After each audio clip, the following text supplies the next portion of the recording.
Bom dia a todos e todas.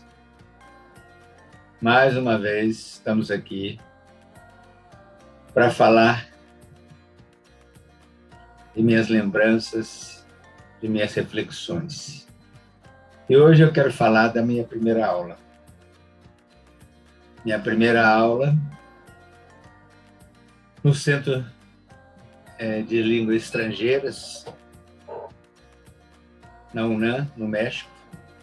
Eu necessitava trabalhar para financiar meus estudos e fiz um concurso.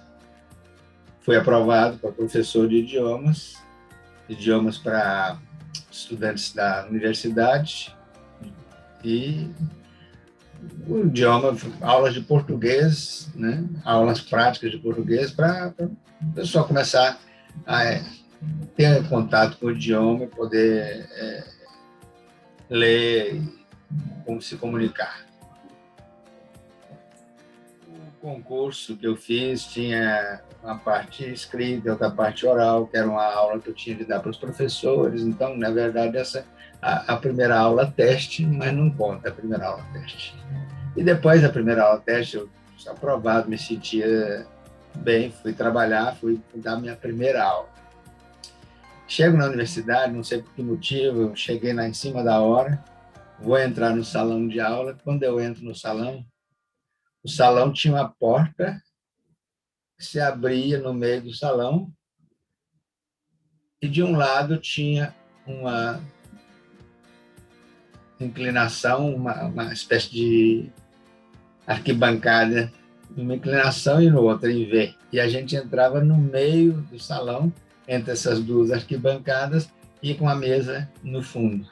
Então, tinha de passar no meio do salão, entrar e ficar na frente dos alunos. E estava cheio de alunos lá. Deveria ser uns 30. É um salão pequeno, mas nesse formato. Não era um formato de círculo, não era um formato normal, né? Era esse formato assim. Então, de repente, pumba, eu entro nesse salão.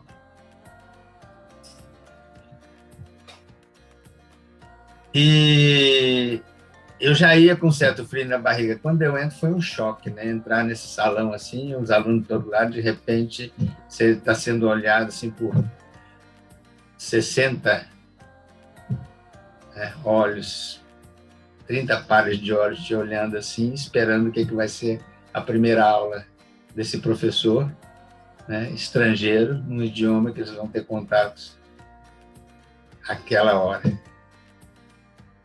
Mas, tirando algumas rateadas, algumas escorregadas que eu dei, eu acho que fui muito bem, consegui passar o tempo de aula conversando com os alunos, criando um certo clima de comunicação, e foi aí que eu comecei minha carreira como professor. Uma coisa que ficou claro para mim durante todo esse período é que sempre dá um friozinho na barriga, dá um medo para a gente entrar numa atividade de aula, para começar a dar aula. Pelo menos comigo foi assim. E acho que com a maioria dos professores.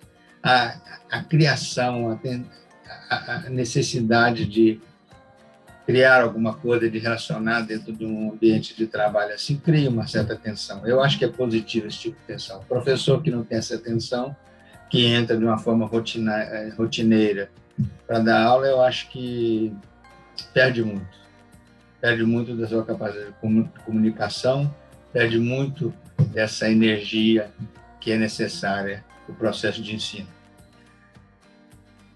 Mas é fundamental que, com medo, ou dificuldade, ou hesitação, a gente vá em frente, não fuja.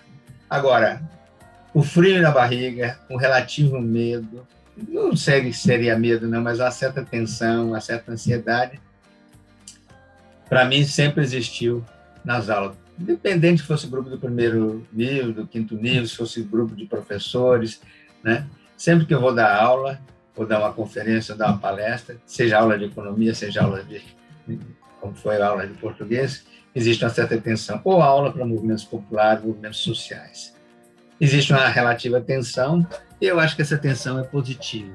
O professor que não tem essa tensão, que faz as coisas só com rotina, eu acho que deve faltar energia nesse processo de aprendizagem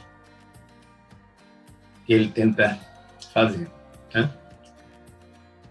Eu falo isso porque ontem foi minha primeira aula na internet. A primeira sessão do webinar de economia política, de crítica à economia política. Gostei, houve muito imprevisto, dificuldade de trabalhar com o Zoom, que eu estou treinando agora com ele, mas foi positivo. É uma diferença dar uma aula assim, de internet, uma sessão, eu não diria tanto aula, mas uma sessão de um seminário, dirigir uma live, porque você está interagindo com pessoas, mas ao mesmo tempo você não está vendo essas pessoas, você não pode acompanhar a reação das pessoas, sim? Você não tem esse retorno. E isso é uma parte essencial na comunicação. Então, o que eu fiz foi, né, fazer aquela atividade tipo bancária, né, que você expõe as coisas, você passa para as pessoas o que você quer passar, mas você não tem o retorno. O retorno pode ser que venha depois e eu vou tratar de buscar ver a forma de ter uma maior interação e participação. No final da conversa, da palestra que eu tive, eu respondi algumas perguntas, tive um mínimo de interação, mas não é a mesma coisa do que estar ao vivo. Mas foi uma experiência boa e vamos seguir em frente e tratar de melhorar. Muito obrigado. Boa semana a todos.